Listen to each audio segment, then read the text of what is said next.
दोस्तों, शिव की महिमा का वर्णन क्या आपको लगता है कि कोई इंसान कर सकता है? तो जिसको जितना समझ में आया उन्होंने शिव के बारे में उतना बनाया।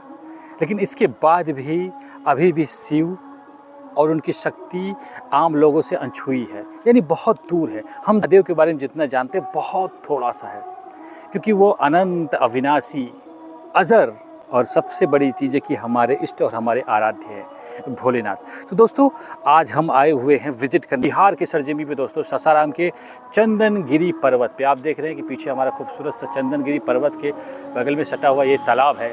तो दोस्तों, इसी तालाब के किनारे और इसी पर्वत पे महादेव विराजमान है। महादेव को यूँ तो दोस्तों त्रिनेत्र के नाम से जाना जाता है, क्योंकि उन्हीं ने अपने तीसरी आँख खोली थी और दुनिया को अपना रौद्र रूप दिखाया था। ये दोस्तों, चलते हैं खूबसूरत चंदनगिरी पहाड़ियों पे से आपको चलना होगा आहिस्ता आहिस्ता छोटे रास्तों पे से। तो उसी रास्तों से चल के महादेव के तीसरे आँख के दर्शन करते हैं और आशीष पाते हैं। तो दोस्तों, जैसा कि आप देख रहे हैं कि शुरुआत में ही हम आपको उस मंदिर का नज़ारा देख रहे हैं कि किस तरह से पहाड़ी के किनारे एकदम एकदम किनारे पे बसा हुआ है और ऊपर एक ओम का निशान, साथ में एक झंडा लहरा रहा है, ताकि मंदिरों की एक पहचान दूर से होती है। तो आप देख रहे हैं कि कितनी ऊंचाई पे। साथ ही साथ दोस्तों, इस त्रिनेत्र गुफा में एक ये आप कह सकते हैं कि धर्मशाला है, जहाँ पे कि आप बड़े आयोजन, जैसे कि पूजा पाठ जो बड़े लेवल का है यहाँ पे करेंगे, और छोटा मोटा पूजा पाठ है आयोजन होगा वो मंदिर के पास हो सकता है। तो दोस्तों, आगे बढ़ते हुए जैसा कि आप देख रहे हैं कुछ लिखा गया है कि चंदनगिरी पर्वत प्राचीन शिव मंदिर त्रिनेत्र गुफा अशोकपुर में, तो सासाराम के अशोकपुर नामक क्षेत्र में दोस्तों है। तो आइए दोस्तों चलते हैं। सबसे पहले आप देख लीजिए कि कितना खूबसूरत सा ये त्रिनेत्र गुफा का ये द्वार बनाया गया है ना। चंदनगिरी पर्वत ये है, श्री लक्ष्मण जी द्वार के नाम से इसे रखा गया है। तो दोस्तों, ये छोटी छोटी सीढ़ियाँ, बहुत छोटी छोटी सीढ़ियाँ हैं, जिन सीढ़ियों का इस्तेमाल करके हम ऊपर चलेंगे उस गुफा में जहाँ पे कि महादेव की तीसरी आँख विराजमान है।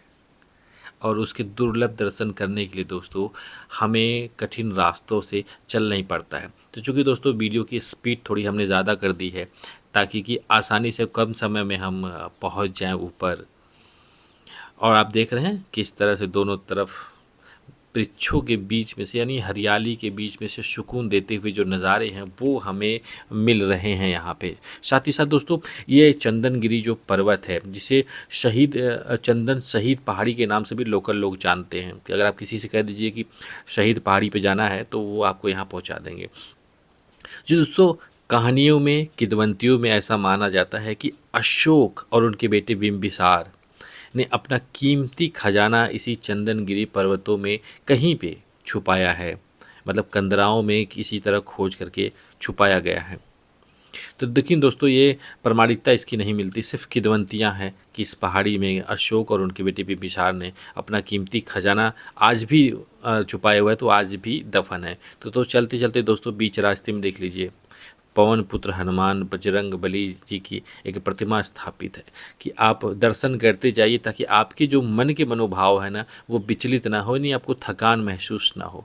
तो देखिए, आधी सीढ़ियाँ चढ़ के हम आए हैं और हमने बजरंग बली के दुर्लभ दर्शन किए हैं। अब फिर से हम ऊपर चढ़ रहे हैं, क्योंकि दोस्तों अगर हम भक्त हैं ना, तो आपके भगवान के प्रति, अपने आराध्य के प्रति आपकी जो निष्ठा होती है ना वो ज़्यादा इम्पॉर्टेंट करती है।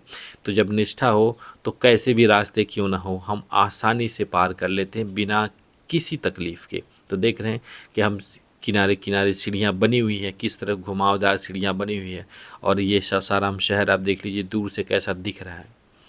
तो दोस्तों अभी भी दोस्तों ये देख रहे हैं कि किस तरह पहाड़ों को काट करके ये मंदिर, यहाँ पे ये गुफा बना हुआ है, और उस ज़माने में कैसे लोग इन गुफाओं में दर्शन करने के लिए जाते होंगे। आज मानते हैं थोड़ी सीढ़ियाँ बना दी गई हैं, लेकिन तब लोग चट्टानों और पत्थरों के बीच से किसी तरह बचते बचाते इस गुफा में उस बाबा भोलेनाथ के दर्शन, उस त्रिनेत्र स्वरूप के दर्शन करने आते रहे होंगे।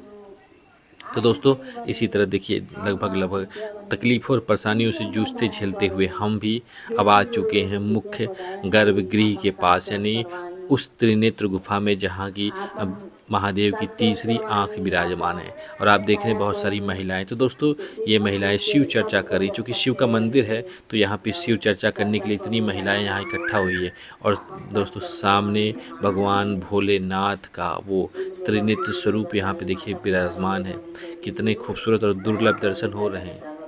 तो गुफा के अंदर ऐसे दुर्लभ सीन जब मिलते हैं हमारी आंखों को तो मन को बहुत मोह लेते हैं, क्योंकि तमाम जो चढ़ाइयाँ जो तकलीफ़ें हम वहाँ से झेल के नीचे से आए थे ना, इस दर्शन के बाद सब खत्म हो गए। और आप देख रहे हैं किस तरह महिलाएं आप शिव चर्चा में लीन हैं, उनकी गाथा में लीन है। और ये खूबसूरत सा पहाड़ की इतनी ऊंचाई से आप देख सकते हैं कि कितना खूबसूरत व्यू आता है इस चंदनगिरी पर्वत पे।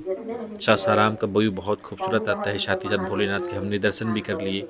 और दोस्तों पास में ही कुछ और देवी देवताओं की मूर्तियां स्थापित की गई हैं, तो चलिए उनके भी दर्शन कर लेते हैं। यहाँ देख लीजिए चट्टानों पे भोलेनाथ की तस्वीर उकेरी गई है, खूबसूरत ये कलाकृति है।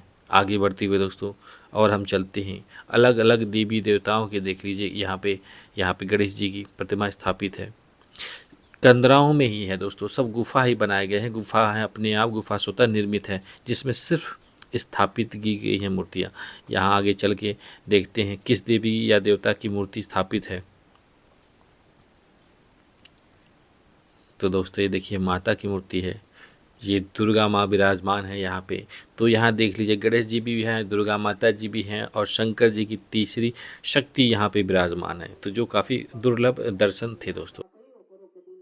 तो दोस्तों दर्शन पूर्ण करने के बाद देखिए किस तरह हम वापस जा रहे हैं। अब यहाँ का नज़ारा देख लीजिए, किस तरह किनारे किनारे जा रहे हैं, पूरी खड़ी पहाड़ी है और अगर ज़रा सा भी मिस्टेक हो तो हम गिर जाएंगे। तो दोस्तों आज की वीडियो में बस इतना ही, मिलते हैं नेक्स्ट वीडियो में, तब तक के लिए नमस्कार।